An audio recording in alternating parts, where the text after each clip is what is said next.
Hey, what's up everyone? Kevin here, Get Madden Gaming, and today we're not going to be opening up any packs of cards, but instead I'm going to teach you how to package your cards if you have a small amount you want to ship, or if you're trading cards long distances, or I don't know, if you're selling cards, maybe if you're buying cards, you might get them this way. Either way, I'm going to show you guys how to do it. So, let's just go over a couple things you're going to need. First off, you need Pokemon cards. Or you could use Yu-Gi-Oh, Magic, whatever. For the purpose of this video, I'm going to show you these three cards here. These are three of my favorite cards. They're not anything special. They're just commons. Not worth a lot of money. But Dwebble, Hoot Hoot, and Ekans. And if you can tell, they got a common theme. Each one of these cards is a Pokemon in fear of a legendary bird. So we got Ekans afraid of the Articuno. We've got the Hoot Hoot and Zapdos, and we got Dwebble and Moltres. I just love the artwork on these cards. Now, you're going to need the envelope, just a regular shipping envelope. You don't need a full-size one. This one here is not quite full-size, but if you can get like invitation cards, those are great for this. You're going to need a stamp, obviously, to mail it. You're going to need a case, either a penny sleeve or a regular sleeve. That's entirely up to you. That's all on what you have to use. And last, well, you're going to need a whole sheet of paper. Let me zoom back out. One sheet of paper can be a piece of cardboard paper, can be computer paper, piece of spare notebook paper, doesn't matter. You're going to need a pen and a top loader. And the last thing you need is tape. We'll get to why in a minute. So the first thing you're going to want to do is put your cards into a sleeve. So you put your three cards in one sleeve here. Okay. Now you're going to want to take the sleeve and put it into the top loader. But before you do this, make sure you do not put the top of the sleeve so you can get the cards out. Do not put it in here like this. That is bad. Because what's going to happen is we're going to put these cards in here, right? And they can slide around, and if they come up top, we're going to tape this top loader shut. And this card could touch the tape. And it might get stuck, it might ruin the card. And you don't want to do that. So make sure you put these into their sleeve. And then put the sleeve into the top loader upside down. So the opening is up here. So the cards cannot come out down here. It's sealed.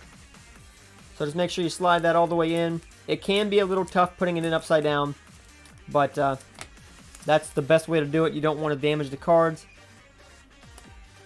So you just got to kind of try to get it in there. Wiggle it around a little bit if you have to. I promise you it does usually work. I don't understand what the problem is.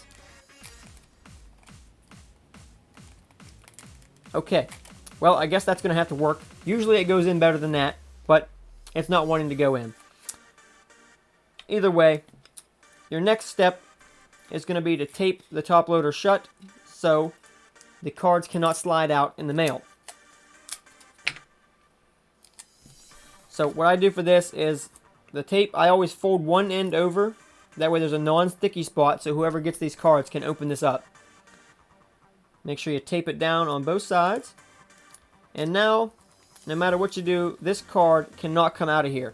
You can beat it up, shake it around, drop it, throw it across the room. It's not going anywhere. This card is sealed, and the tape will never touch the card because the opening is up here. Alright, so what you got to do next is take your piece of paper in your envelope, and now you want to fill out your card. So put your address up here. This is going to be your return address, so put your actual address here, or P.O. Box, whatever you're using, and then put whoever you're shipping it to right here, and then put your stamp on right there. So return address, the person that's buying or getting the cards for trade, and your stamp. Now what you want to do next for this is you need to fold this piece of paper up to make sure it fits this stamp. So I take my paper and my stamp like this, and I lay my paper across here, saving just enough room on the edges. If you guys can see it here, I'll pick it up for you. You want to I know it's white paper on a white envelope. It's hard to see. But you need to leave a little gap here and a little gap over here. And what we're going to do now is fold the paper so that it will fit inside of the envelope. Okay, so that we want to fold it right there. So make sure it's nice and even. And then go ahead and fold it.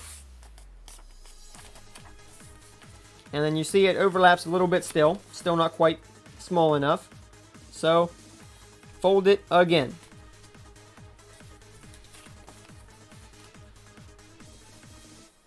And we need to fold it right here. And then do the same for the length. Line it up over here. And then you're going to want to fold it right here.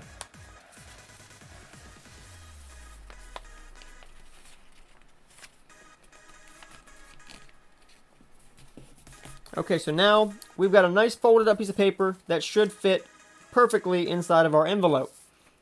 Now what you want to do is unfold it a little bit, and you take your card and put it right in the middle of this paper. And then tape it down. This way, your card is nice and centered in the envelope. It can't slide around.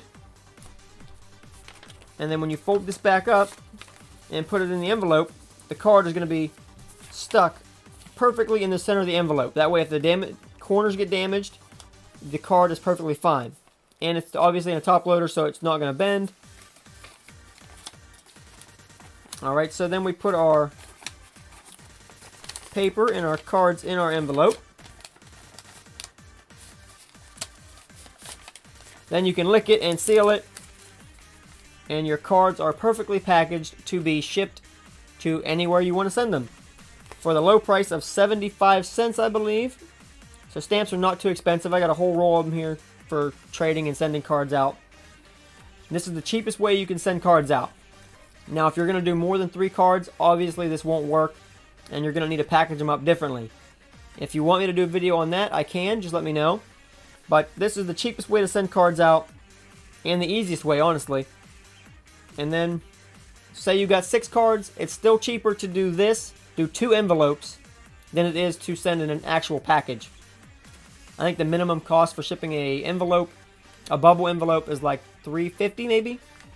So, even if you had to send 3 of these, you're still saving money from a bubble envelope. But thanks for watching today. I hope you guys enjoyed the video. I hope this is useful, and you guys can use this when you're buying, selling, trading, doing whatever you're doing with your Pokemon, Yu-Gi-Oh, Magic, any cards you got. So, thanks for watching, and I will see you guys on Wednesday for my next video. See ya.